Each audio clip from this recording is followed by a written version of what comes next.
बिस्मिल्लाहिर रहमानिर रहीम। सवाल: तो क्या यह तौरात और ज़बूर और इंजिल जो ईसाइयों के पास मौजूद है वही असली आसमान तौरात और ज़बूर और इंजिल है? প্রশ্ন: তাহলে কি খ্রিস্টানদের কাছে যে তাওরাত জবুর ও ইনজিল রয়েছে তাই কি আসল আসমানি তাওরাত জবুর ও ইনজিল?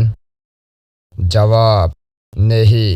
उत्तर: ना, ता ना, क्योंकि कुरान मजीद से यह बात भी साबित हुई है कि कारण कुरान मजीদের মাধ্যমে एक কথা প্রমাণিত হয় যে उन किताबों को लोगों ने अदल बदल कर दिया है। लोकेरा से सब किताब के रद बदल करे ফেলেছে।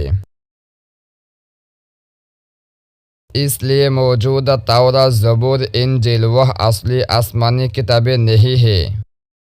কাজেই বর্তমান তাওরাত জবুর ও ইনজিল আসল সে আসমানি কিতাব নয়, বলকে উনমে তাহারিফ অদল বদল হই হয়, বরং তাতে তাহারিফ বা রদ বদল হয়ে গেছে। इसलिए इन मौजूदा तीनों किताबों की ताल्लुक यह यकीन न रखना चाहिए कि यह असली आसमानी किताबें हैं। তাই বর্তমান এ তিনটি কিতাব সম্পর্কে এ বিশ্বাস পোষণ করা উচিত নয় যে এগুলো আসল আসমানি কিতাব। सवाल: यह कैसे मालूम हुआ कि बाज़ पैगम्बरों पर सहीफे उतरे? প্রশ্ন: এ কথা কেমন করে জানা গেল যে কোন কোন নবীর প্রতি সহিফা অবতীর্ণ হয়েছে? जवाब: कुरान मजीद से साबित है कि बाज़ पैगम्बरों पर सहीफे नाजिल हुई थी। उत्तर: তাও কোরআন মাজিদের মাধ্যমে প্রমাণিত হয় যে কোন কোন নবীর প্রতি সহিফা অবতীর্ণ হয়েছে। हज़रत इब्राहीम अलैहिस्सलाम की सहीफों का जिक्र सूरह सब्बिह इस्म रब्बिकल आला में मौजूद है।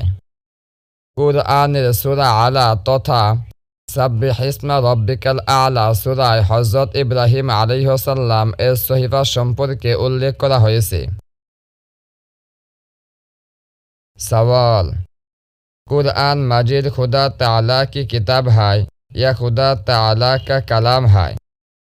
প্রশ্ন: कुरान मजीद अल्लाह तालार किताब नाकि तार कलाम? जवाब: कुरान मजीद खुदा ताला की किताब भी है और खुदा ताला का कलाम भी है। उत्तर: कुरान मजीद अल्लाह तालार किताबও বটে এবং তার কালামও বটে।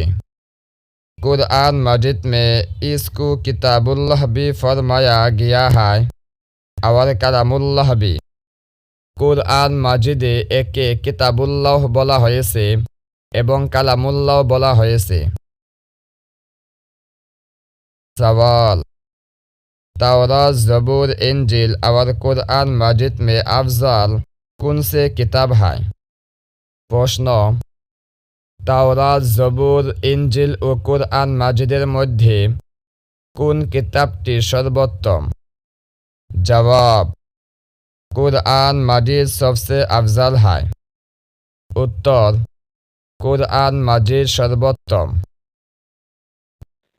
ভিডিওটি ভালো লাগলে লাইক, কমেন্ট এবং বন্ধুদের নিকট শেয়ার করতে ভুলবেন না এবং পরবর্তী ভিডিওগুলি দেখতে আমাদের চ্যানেলটি সাবস্ক্রাইব করে বেল আইকন অল প্রেস করে রাখেন।